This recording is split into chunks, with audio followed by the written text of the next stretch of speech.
रवींद्र दंगेकर साहेब, सन्माननीय राजेश माननीय अध्यक्ष, हा आहेत औषधाचा मुद्दा क्रमांक 22।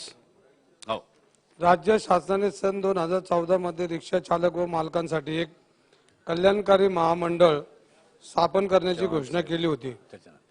त्याकरता 3 सदस्यीय समिती गठीत केली।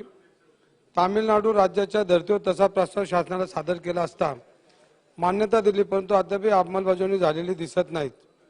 त्याचबरोबर कोणत्याही सरकारी वाहनाला केंद्रीय मोटार वाहन 1989 यातील नियम 81 नुसार सरकारी वाहनांना फी माफ आहे, परंतु ही सर्व सरकारी वाहने भाडे तत्त्वावर घेतलेली असतात।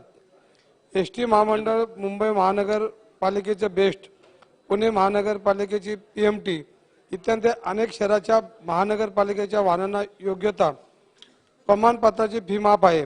ही सर्व वाहने भाडे तत्त्वावर प्रवासी सेवेसाठी घेतलेली असून सर्व सरकारी वाहने शासनाच्या मालकीची नाहीत। अध्यक्ष महोदय, त्याचप्रमाणे महाराष्ट्रातील सर्व रिक्षांना प्रवासी सेवेचा परवाना दिलेला आहे। या सर्व रिक्षा प्रवाशांच्या सेवेसाठी मोडत असतानाही त्यांना केंद्रीय मोटार वाहन 1989 यातील नियम क्रमांक 81 नुसार योग्यता प्रमाणपत्रासाठी फी माफ करणे गरजेचे आहे। रिक्षा चालकांकडून सर्व सरकारी टॅक्स परवाना फी वसूल केली जातात व शासनाच्या सर्व नियमांचे पालन केले जाते। असे असताना त्यांना या नियमानुसार लाभ मिळत नाही।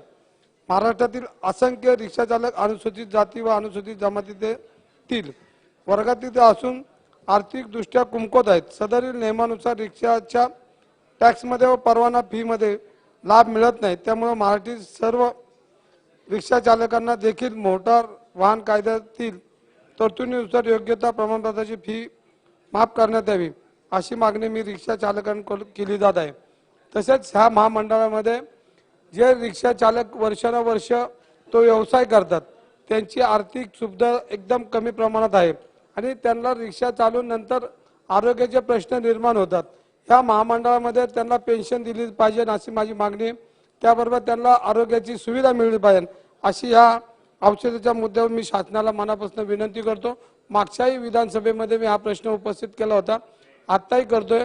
माननीय अध्यक्ष, तुम्ही जातीने लक्ष घाला।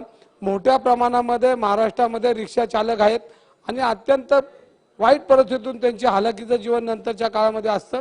तर या महामंडळानुसार त्यांना योग्य ती मदत, आर्थिक मदत केली पाहिजे अशी माझी या शासनाला विनंती आहे।